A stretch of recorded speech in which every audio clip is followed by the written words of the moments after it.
The one that I thought was really off the board was Marlon Brando. Yeah, I enjoyed doing him, I think, probably the most, because it was the easiest to do. The whole concept with Marlon Brando was, it just grew out of me up in the office, pretending to be Marlon, walking around the office, bugging the PAs, you know, screwing up the copying machine, you know, busting the coffee maker and so forth. And it started making people laugh in the office, but it also was really bugging people in the office. And eventually, Adam Resnick, who's a co-creator on Get a Life, actually, who used to write it late night, and myself just found a way to work it onto the show where Marlon just sort of walked onto late night a la Bob Hope and then bugged Dave in the same way I was bugging the PAs upstairs. And we sort of concocted this image of Brando that he was just kind of nuts, you know, because people hadn't seen him for a while. And then this is funny because like a year after I stopped doing him, he started to make a comeback, and we started seeing him on Talking to Connie Chung and so forth, and I realized we weren't that far off the mark.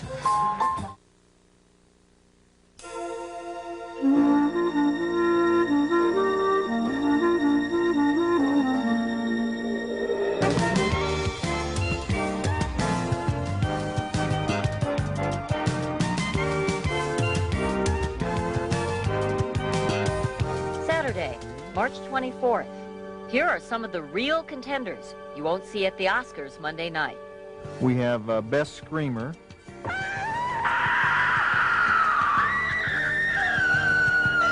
Principal nominee this year for Best Screamer is a girl named Cheryl Lawson. There's no particular kind of acting in a drive-in movie, but a drive-in movie can't be boring. And Marlon Brando at home in Los Angeles. What were you thinking about? I was thinking about what I would do if I were interviewing you, how I would get you excited, how I would steer you, manipulate you. See, that's what you're doing to me. You're manipulating me. There's something idiotic about our sitting here and pretending to talk to one another when there's a camera right there, when there's another one there and there's another one there. And we're pretending to have a sort of an intimate conversation between Marlon and Connie. And that's an act. That's an act. This is the Connie Chung show. You mean we weren't having an intimate conversation? Sheesh. Good evening. I'm Connie Chung. Marlon Brando is up for another Academy Award this year. You never know with Marlon Brando if he's going to show up. But we have him here tonight. We've taken my original interview and added a few bits and pieces you haven't seen, and we'll have that in just a moment. But first, I must tell you, out of all the interviews I've done a few, the Marlon Brando interview really seemed to touch a nerve with a whole cross-section of people, which kind of surprised me. Actors, neighbors, people I haven't heard from in years, people on the street. They all said, Marlon Brando, I've got to ask you a question about him. They wanted to know something more. So here's something more. We have recut our original interview to include some of his answers that hit the cutting room floor the first time around. And we've timed it to tonight because he's up for another Oscar. His 8th nomination for the very part he says in our interview was ruined in editing. This isn't the first time Brando has been unhappy about a movie or the Academy Awards. The last time he won an Oscar, he sent an Indian to accept for him. So his record is 2 Oscars and 2 no-shows on Academy Award night. Let's see what happens tonight. You was my brother, Charlie. You should have looked out for me a little bit. You should have taken care of me just a little bit so I wouldn't have to take them dives for the short-end money. Well, I had some bets down for you. You saw some money. You don't understand. I could have had class. I could have been a contender. I could have been somebody. Instead of a bum, which is what I am. Let's face it. I had no sense of passage of time. When I was 4 years old, I thought I'd never grow up. I thought that life would go on forever.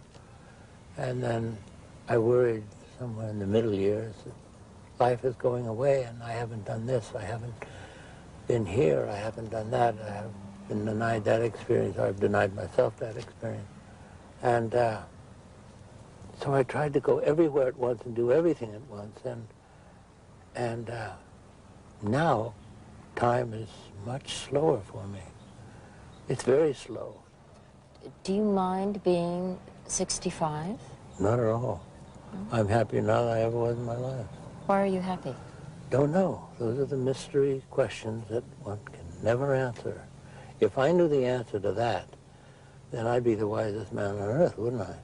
Why did I wind up being an actor rather than a scientist who was, I don't know, studying entomology or be an animal trainer?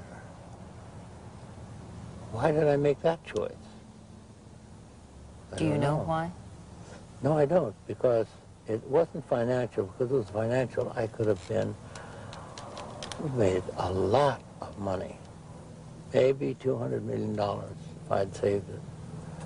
But I had no interest in that. You had no interest in acting in a movie after movie after movie over the years? No, that's a waste of life. It's a waste of time. I don't find it stimulating or interesting.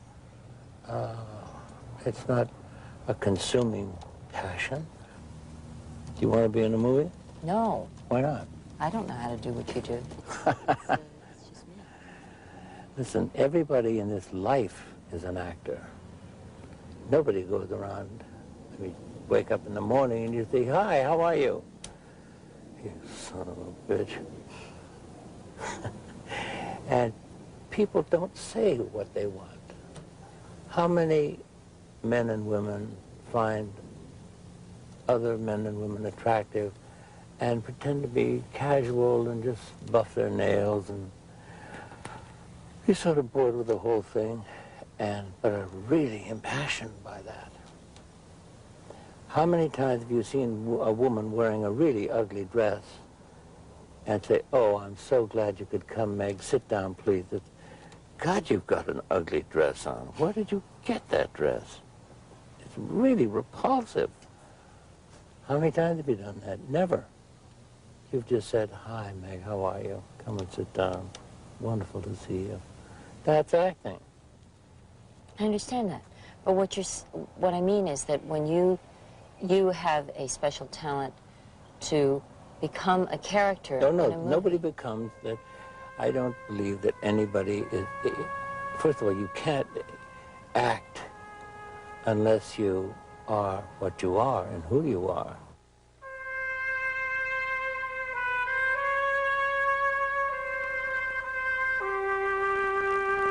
Now you come to me and you say, "Don Corleone, give me justice."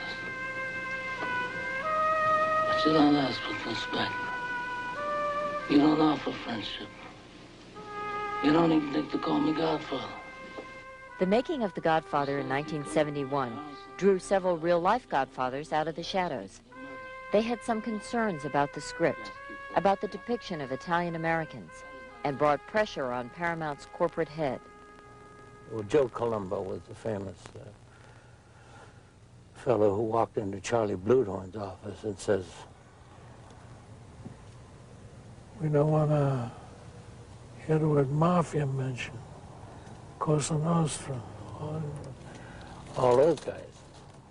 And Charlie Bluedorn said, "Well, boy, whatever you want, you know, we're glad to serve it up." So the studio tried to accommodate the Colombos and Buffalinos of the world by including them as extras in the wedding sequence.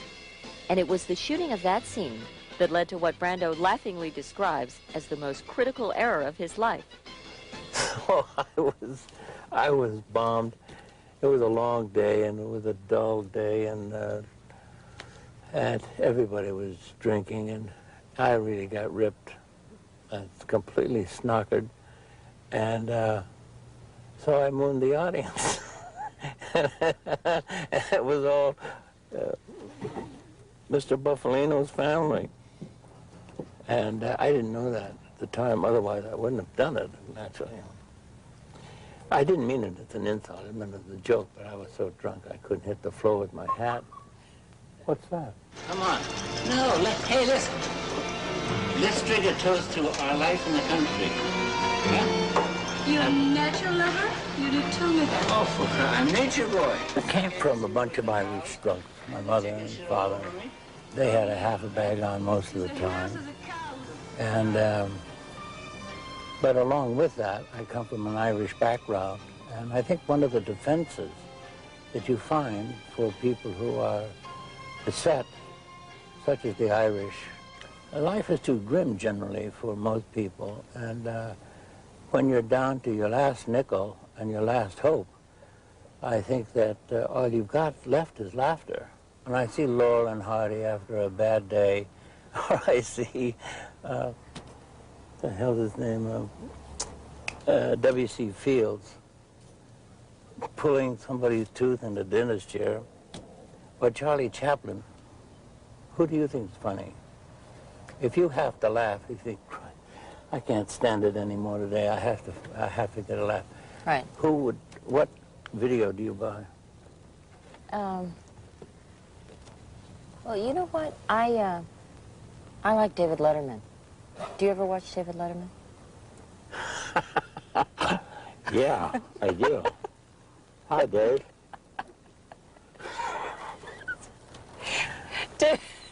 I've been an admirer of his for some time.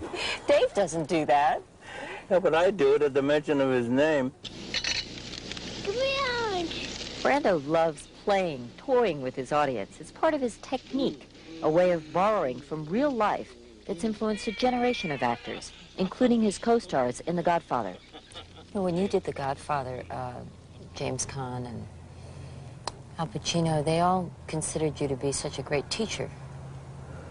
Really? How do you know that? Read that. Heard about it. You read it? Heard about it. Heard about it? You shouldn't ever believe what you hear, and you shouldn't ever believe what you read. You don't believe that they really thought that you were teaching them something? I have no knowledge of what they believe or what they don't believe. Jimmy Caan, I can tell you what I believe. He's one of the funniest guys I ever met. Don't you realize that you're thought of as the greatest actor ever? Tim's the greatest actor ever. He pretends he loves me. He wants something to eat. Get out of here. No, it's true. What's the difference? See, that's a part of the sickness in America, that you have to think in terms of who wins, who loses, who's good, who's bad, who's best, who's worst. We always think in those terms, in the extreme terms. I don't like to think that way. Everybody has their own value in a different way, and I don't like to think who was the best at this or that. I mean, what's the point of it? Well, Brando doesn't have to think about who's best, but people keep nominating him for Best Something, this time for Best Supporting Actor. You remember the story of Gordon Gobini? Yes, dreadful, dreadful, dreadful story. I want justice for him, to the full extent of the law. You see, justice and law, Mr. DeTroy, are often just, well, I suppose they could be described as distant cousins, and here in South Africa, they're simply not on speaking terms at all. The role of Ian McKenzie, a disillusioned South African lawyer, has gotten Brando the best reviews in the picture. It's a part he says he created almost from scratch, something he's done many times before. I said that there is no part here to play, and they said, we realize that the script has weaknesses. I said, I'd like to take a shot at it because I've written and rewritten many movies that I've been in. I have to have something to do because I've been off the screen for, I don't know, 9 years or so. And if you're going to enter the arena of motion pictures, you have to come on with your straw hat, your checkered suit, and a malacca cane, and it's, hey folks, it's showtime. You have to do something. Objection. Where is the witness for this assertion, Your Worship? Dr. Hasim is my witness. You know that Dr. Hasim's not available to testify. I am also aware that he can be summoned by Your Worship to this courtroom, and he will be accompanied by armed guards and chained neck, hand, and foot, and all in a matter of minutes. I'm afraid we cannot dismiss acts of treason just when we like, Mr. Mackenzie. Are you at all concerned, Your Worship, that he might be carrying some some explosive charges in one of the recesses of his body with the intention of blowing this entire courtroom to smithereens. Even though the role may get him an Oscar, according to Brando, this is not the film he agreed to make. He says MGM, the film's distributor, agreed to a much stronger version, but then decided to play it safe and make cuts that water down the anti-apartheid theme. They have a perfect right to say, look, this is a business, kid. What are you talking about? We're in here to make money. We're not here to make wonderful pictures about social and controversial issues. Well, we better do that now because we live at a time when if we don't address those controversial and social issues, then we're all going to go down the tube. And the cockroach is going to be the evolutionary hero of this particular millennia. Another part of Brando's beef with MGM is that he agreed to contribute all his money from the movie to an anti-apartheid organization, on the understanding that the studio would make a similar significant contribution. It's a promise that Brando says the studio failed to keep. May I ask you what your salary was for Dry White Season and why you contributed it in its entirety? Well, I wanted to be a part of that. I think that if you're not a part of the solution, you're a part of the problem. And it's hard to tell because my salary is up front is $3,300,000, which is what I got up front. But then I have 11.3% of the gross. So I have made in pictures with that deal as much as $14 million for 12 days' work on a rather silly movie. But if this picture, and as many pictures are doing today, making $100 million, I probably could stand to make maybe $10 million. Can't you see how some people might see this as, well, you're just upset because part of your character was cut from the movie? And No, because my record of being in films, I've made some 35 films, and I've never objected to being cut out of a picture. I've never objected to having my scenes sliced or put together in a crazy way. Even the picture I made myself, some cowboy movie, was, to my mind, badly cut, and they changed the picture. So why are you upset for this? Why are you upset Because this of time? the issue. Because this is life and death. This is real life. We're talking about human relations. We're talking about human rights. We're addressing ourselves to racial issues, and that's why I care. Because it's not money, for Christ's sake. It's not... self-aggrandizement? It's not self-aggrandizement. Well, what do I care? I've made all the money I need to make.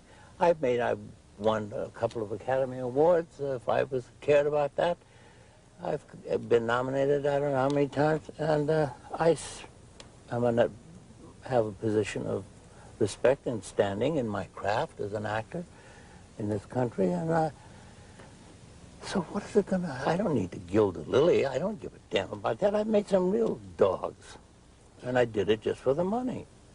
And, but this I don't care about. I don't care about that. I hear you complaining about this particular movie. Why don't you make your own movies? Because then you can do it exactly the way you want to do it. You are making me really angry now. Because I want to tell you in simple chapter and verse that I have tried to get on before the American public, before the world, a movie about the American Indians and the manner in which we committed as a country genocide upon those people, and I have been told to go take a flying you-know-what at a rolling donut. Is that true? That's absolutely true. For 10 years I've tried to do it. I've written so many scripts. I have gone with so many networks and to so many movie studios with this tale. They don't want to hear about it. They don't want to hear that America followed a policy of genocide. General Grant, one of our great heroes in America, called for the destruction, the annihilation of these people. Don't you realize, I mean, you must realize that any producer or director is dying to work with Marlon Brando. Don't speak to me as Marlon Brando as though I were some person hiding under a fire truck down the road.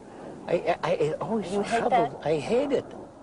See, they have a tremendous amount. If you don't take your own money out of your pocket, slam it on the table, and say, all right, the movie's going to be about a guy who eats a fishbowl, and that's what the movie's going to be about, then you can make that movie.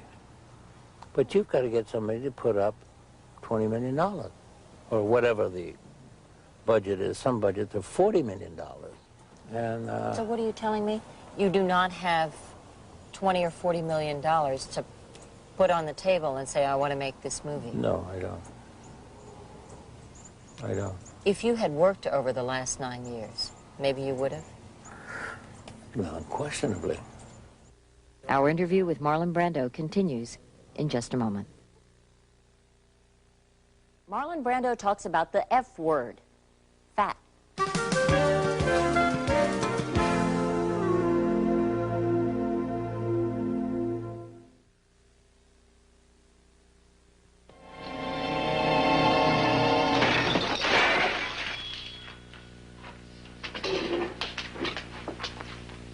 Now, that's how I'm going to clear the table. Don't you ever talk that way to me. Pig, Pollock, disgusting, vulgar, greasy. Those kind of words have been on your tongue, and your sister's tongue is too much around here. Who do you think you are, a pair of queens? Just remember what Huey Long said, that every man's a king, and I'm the king around here. And don't you forget it.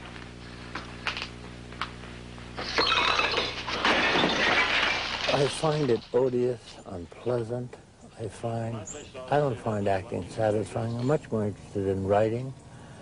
And I've sort of lived a contemplative life, trying to figure out what it is that I would like to do. I never really knew. But I have more satisfaction at writing and doing other things, focusing on other things. Such as? I'm interested in everything. I don't think there's anything I'm not interested in. But I've spent hours and hours watching ants go up and down my sink, picking up the crumbs and finding out where they come from. They come in the cold weather. And that's actually what you've been doing for 9 years? Come on. No, I've been doing a lot of things. I've got 9 children, don't forget. And that takes quite a bit of doing. You just had a new little baby. Huh? You just had a new baby? Yeah. I have a little girl. Can you tell me about her? No. I think it's, if there's anything that is perhaps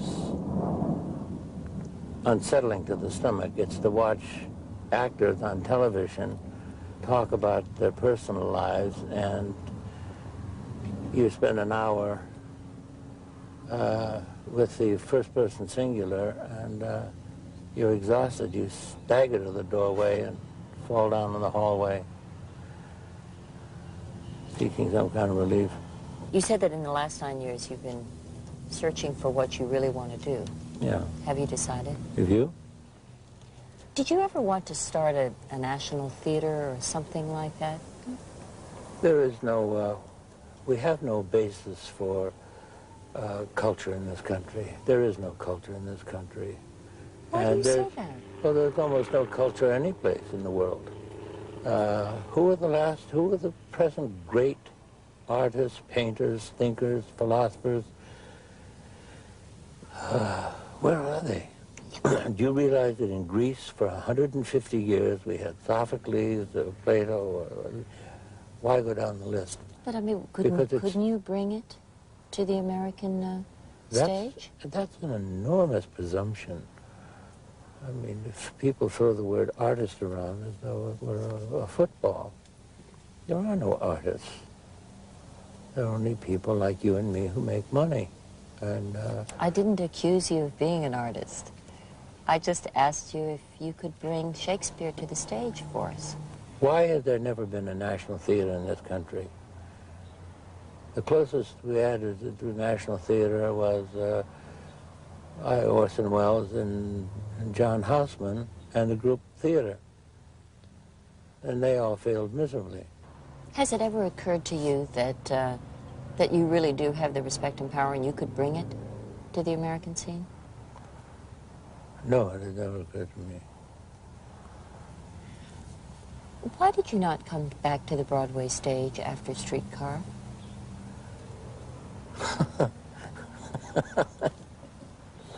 Let me ask you why you've crossed your left leg over your right rather than your right leg over your left. Do you know why? Is it as simple as that? Yeah, it's as simple as that. Why did you reach out and get that fly that was bothering me? Why have you done that twice instead of 5 times? You don't know. I don't know either. Same answer. I have an answer. Go ahead. That you didn't like the repetition night after night after night, and you were getting bored with it, and that you wanted to sort of work around it. It's not that I didn't like it.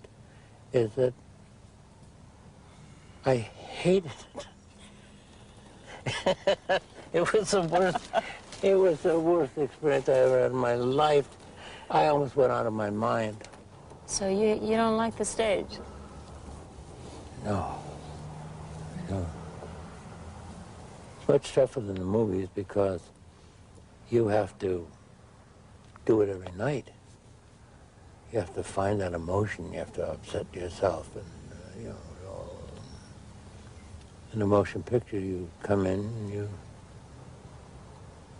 save it for the close-up, crank up for that, and then let fly. And so it's much shorter duration. The work is much shorter. I mean, how much more are you gonna invade me? I mean, you're like the visiting piranha. Whoa, here comes Donnie Trump. I just have a few more questions. Fire one. Okay. Oh. You've actually lost some weight recently, right? Yeah. I had to lose about 50 pounds. How do you lose weight when you try to lose I dance. You dance? Dance. Oh, come on. I was a dancer. I studied to be a dancer at Catherine Dunham's wonderful dance school. And I was a drummer. So I played drums, and I danced, put on my Afro-Cuban music. And No, really, how do you lose weight when you have to lose weight? you just reach over and turn it off. And stay out of bed, don't sit down, and keep active, and eat fish and vegetables. Do a little bit every day, and then week after week, and the first thing you know, you're dead. Do you like yourself heavy? I don't care. I've been heavy, I've been thin, and I'll be thin again, because it's too much problem fighting I'm turning into a couch, what do they call them? Couch potato. A couch potato, yeah. But it doesn't make that much of a difference whether you're fat or thin in life. It's just that if you're a good person,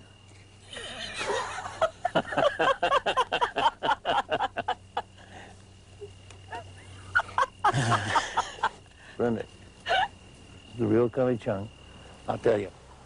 Are you going to do any more pictures, do you think? Oh, God. She won't quit. Am I going to do any more pictures? Tim, are we doing any more pictures? How about it? You got any scripts? I don't know. Who the hell knows? How can you know in this world? There's a hole in the atmosphere that is bringing down... No, but you Good heavens, you can can't control change the your hole life. in the atmosphere, No, dear. but you can control your life, and No, you can't. decide. That's the biggest joke that you've made today. Nobody controls their life. We You follow can our- decide what you're going to do. You're You wrong. decide whether you're going to You're work wrong. or whether No, you're we not can going to work. we can spend, this is an interesting conversation if you want to talk about free will, because that's a fascinating subject. They did this extraordinary research on twins who were separated from birth. They found they never saw each other. From the time they were born, they were separated and did not know the existence of the other person. And there were astounding similarities. They had the same kind of dog, the same color car, the same... What? Wait a minute, let's see. All right, print it. Okay. Okay. Some people feel as if you've cheated them out of the genius of your work over the years because you did a few movies, then you stopped. That's like putting fried eggs in your armpit. You made some great movies in the very beginning. I didn't make any great movies. There's no such thing as a great movie. You know what's great? A Rembrandt painting, a Mozart chamber music. It's those are great. Why denigrate Streetcar Named Desire they- and What? On the Waterfront? You're denigrating them. They were terrific. You acted in them beautifully. Don't you In think? the kingdom of the blind, the man with one eye is the king. Do you think you owe anything to... Nah, you don't. Right? Yeah. I like that face. Nah, no. You know what I was getting at? Owing your public anything. I mean, in terms of your work. It's very difficult to find out in life what you owe yourself. What was that? I believe in supporting my children, and it takes money to do that. I've had all kinds of jobs in this world, and I started out shoveling horse manure, and I wound up as an actor. Get up, you scum-sucking pig. You want to hear my philosophy of life? Do it to him before he does it to you. You look terrible. I want you to eat. I want you to rest well, and a month from now, this Hollywood big shot's gonna give you what you want. It's too late. They start shooting in a week. I'm gonna make him an offer he can't refuse. Luck be a lady tonight. Luck be a lady tonight. Lucky if you've ever been a lady to begin with. Luck be a lady tonight. Forgive me, sir, but the land that I fought for was not for myself. The idea is to have a ball. Now, if you're gonna stay cool, you got to whale. If there's a man amongst you who doubts that, let me hear his voice. Hey, Stella! Could you imagine 15 years ago that you're going to be sitting on this porch, that you're going to be interviewing some over-the-hill movie star? That's what you think you are? Well, I don't know. I'm not playing romantic leads anymore. You could. Could I, honey?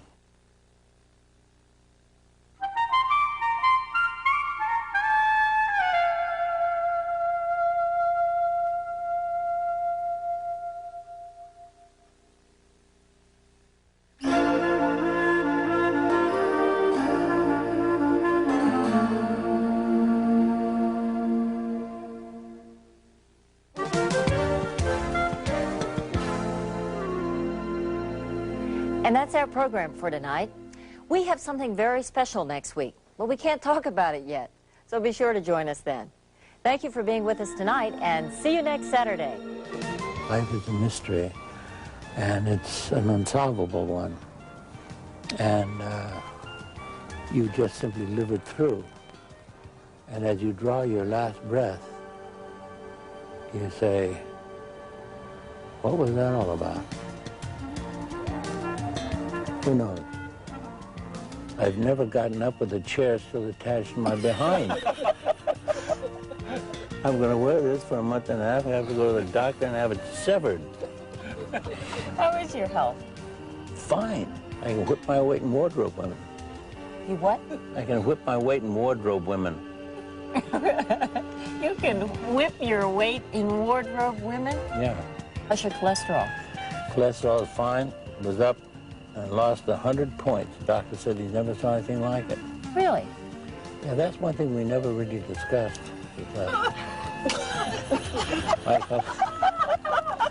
I meant to get to that, but I just slipped my mind. How did you make your cholesterol go down on your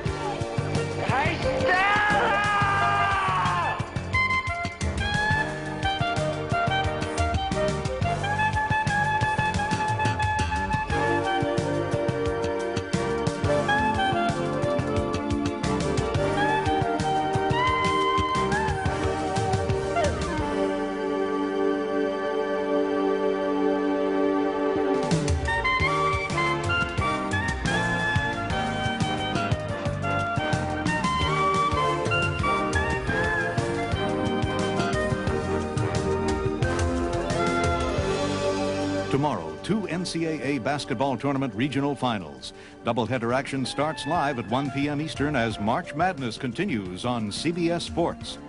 Tomorrow night, watch what New York Magazine calls splendid television. Wonderfully acted, directed from the gut. Based on a true story, Common Ground, tomorrow on CBS. Now, stay tuned for your local news.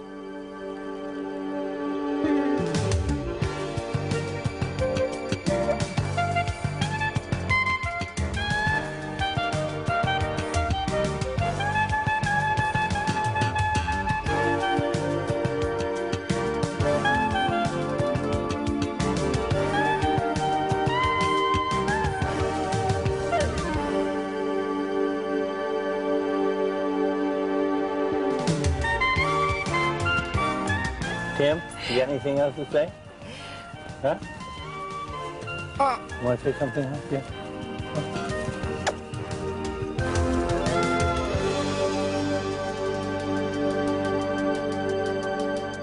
For a transcript, please send $4 to Journal Graphics, 267 Broadway, New York, New York, 10007.